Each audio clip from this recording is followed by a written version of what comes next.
2, 3, 4.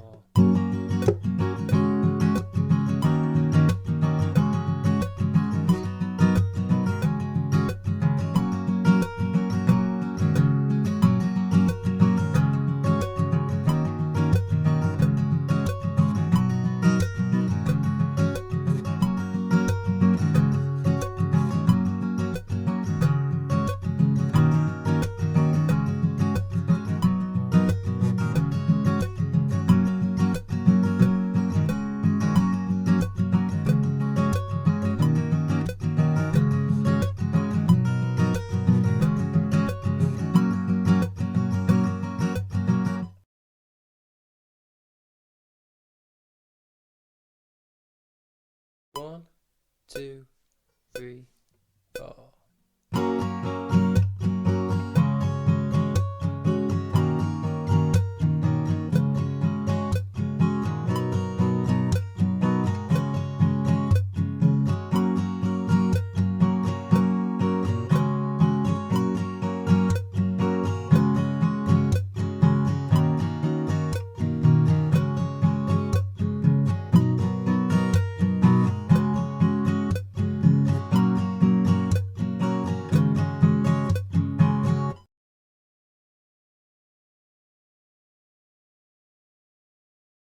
Here's a lesson for I Wasn't Expecting That by Jamie Lawson. We're going to start off by learning the verse. Don't try and learn the introduction of the song first, and if you try and play it like he does on the actual record, it's quite hard to play because he's using lots and lots of different little added notes and strumming patterns and stuff. Learn the verse and chorus first, and then have a look at playing the intro chords. Right, so there's quite a lot of chords in this song. I'm going to flash up the chords on the screen now. When you do that, take a screenshot, press that print screen button on your keyboard somewhere and paste the screenshot into Paint or something like that, just so you can have a look at the chords and refer back to them later on. By the way, I've got my capo on the 6th fret here. Didn't mention that, did I? Capo 6th fret. Okay, you should have the chords now. Let's start off with the verse. So the verse chord pattern, it's 4 bars long, but you actually play like 8 chords in it, so it's quite a lot of chord changes, but you only use 4 chords. So your chords go C, G sus4, A minor 7, G sus4, F major 7, G sus4, C. And then at the end of that, he sometimes goes back to G sus4. I'll tell you when he does that in a second. A couple of tips about the chord changes. Your first finger is staying on the B string pretty much all the way through that. You only take it off when you get to the chorus. F major 7. On my chord diagram, you'll see it says T on the chord box. That means thumb. So the idea is you wrap your thumb around the neck like this and you use it to press down the E string at the 1st fret. One of the things about your F chord is you need to wrap your thumb around the neck and press it down on the 1st fret on the E string like that. If you're finding that difficult, try and bend your wrist like that all the way back so that you've got your palm against the back of the neck. It's quite difficult to begin with, but stay with it. That's how Jamie plays it. If you can't do that after practicing it, for a while, still try it because you need to stop that E string from ringing if you can't fret it. So that's called a mute. The other E string, your high E, that needs to be open. So make sure that you can bend your first finger around the E string. So you get a really nice major 7 chord sound. I should also mention, by the way, that when you're watching Jamie play this, he plays his C chord like this, with his little finger, where your 3rd usually would go, and then your 3rd finger on top of it. There's no benefit to that. You do get an extra note on the bottom string, but it doesn't kind of add anything to the sound. So if you see him doing that and you're wondering what's going on, it's nothing that you really need to go crazy about. Right, let's have a look at the strumming now. This is the part of the song which is kind of, I think, the most fun to play, really. You're starting off, you're going to strum down, up, and he's playing it using his thumb. So I recommend you use your thumb to do this. So down, up, like that. You can use a pick to do it. You get a bit of a brighter, louder sound, like that. Using your thumb sounds more like what he actually does, and it also makes this little slap a bit easier to do.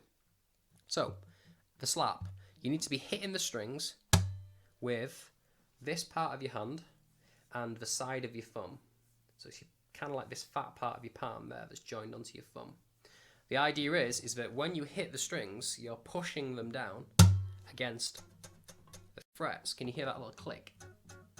You should be able to do that.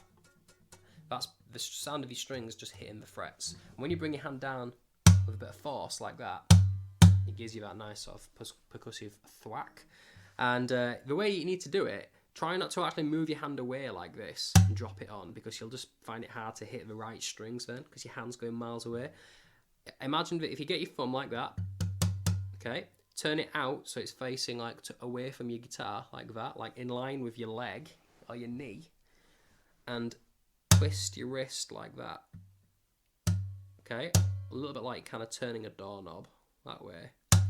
Your arm shouldn't actually move like this. Shouldn't go up and down. Shouldn't go left to right like that. Stay pointing down. Twist your wrist. So just practice doing that instant drum kit. Alright, so carrying on. Slap. Then you need to make sure that your thumb is pointing down a little bit so that you can go up, down, up. And that's the strumming pattern. Down, up, down, up. Up, down, up. Keep playing that for every chord in the verse, like this. C, G sus4, A minor 7, G sus4, and so on. Little thing about the verse, okay? First time you play the chord pattern round, he plays this at the end. That's down, down, up on C, and down, down, up on G sus4. Like that. So your final bar is going to go C, down, down, up, down, down. The second time you play it through, instead of going, just play the strumming pattern on G again, like bar 1.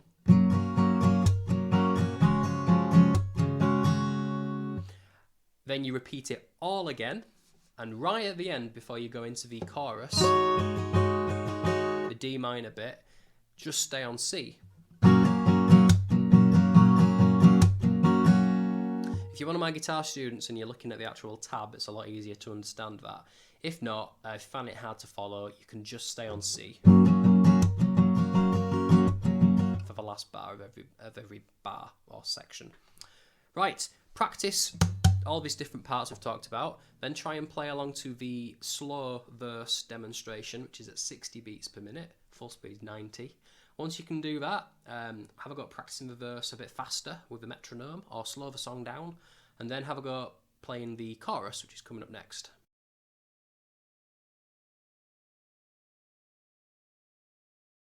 One, two, three, four.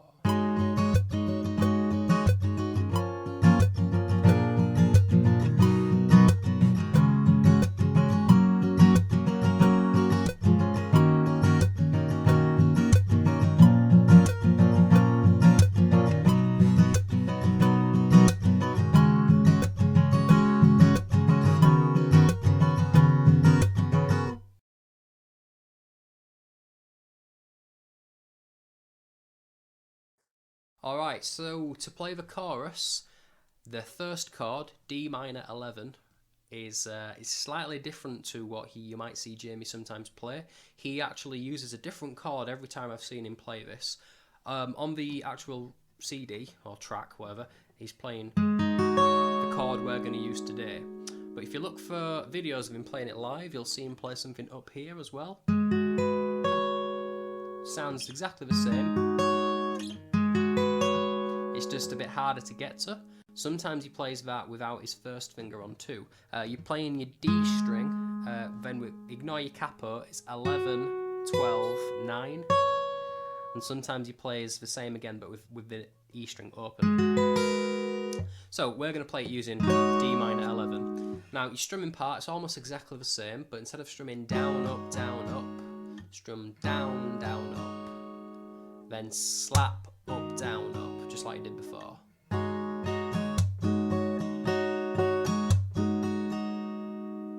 Alright, so here are your chords. D minor 11, E minor, and I recommend you play that with your second and your third finger.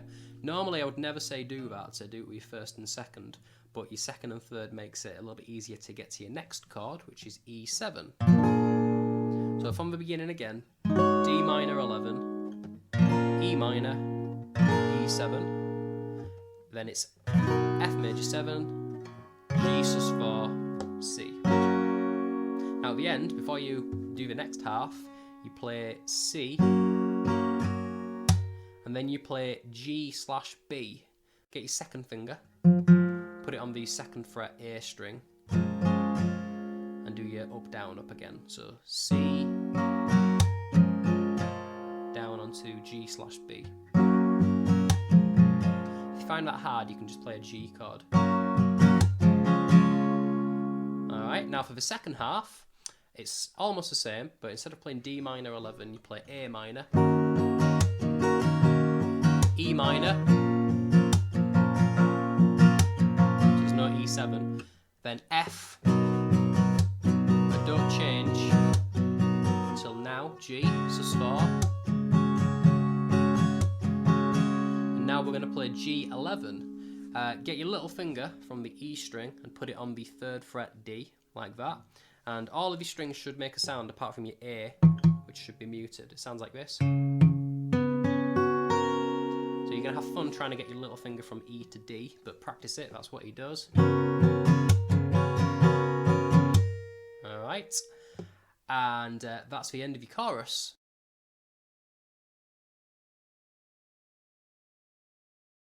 One, two, three, four.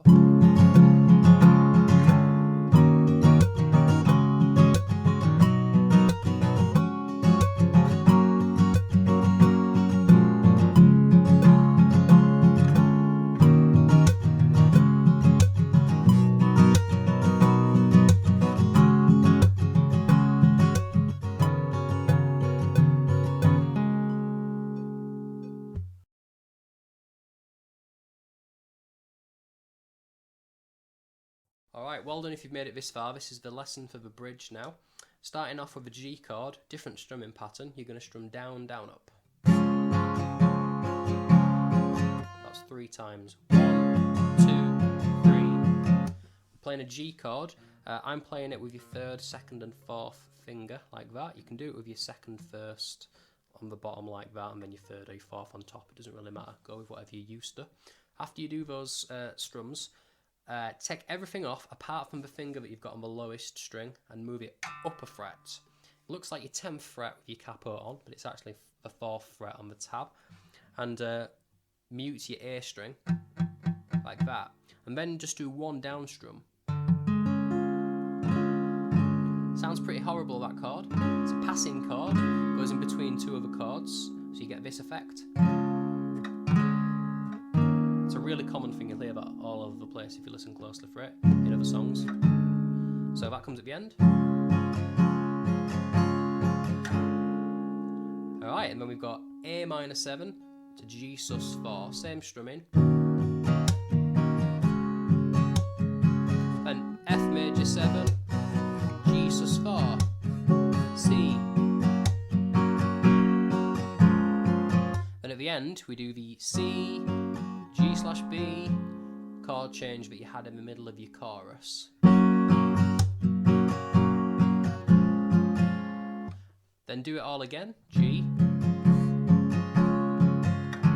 middle chord, A minor, G sus4. Then it's the same 2 chords that you did before, but you do each one for a bar. F, G sus4. Now here you get a little fiddly bit. You go to G11, little finger goes on your D string, like you did in your chorus, and we're going to play the same strumming pattern that we did at the start, but you need to strum the bottom strings, then the top strings for down, up, like this. So down, down, up, and you do that 3 times. Now we do a little fill. Yeah, that's it. You recognise that off the track? I hope you do. what we're doing there is, get your second finger, put it on the 2nd fret on the D string. This is whilst you're holding your G11 chord on. So pause this video now, get your 2nd finger on there, see if you can do that. It probably won't want to go. If you've got to pick it up and move it, that's okay. Do your down strum. Pull your little finger off the string like that. Flick it down. That's called a pull off. What should happen is the D string should change from that to that, which is what your 2nd finger's pressing on. Then pull your 2nd finger off, and you're left with an open D string, like that. So it's 2 pull-offs. Alright, and that's it. So the last bar goes like this.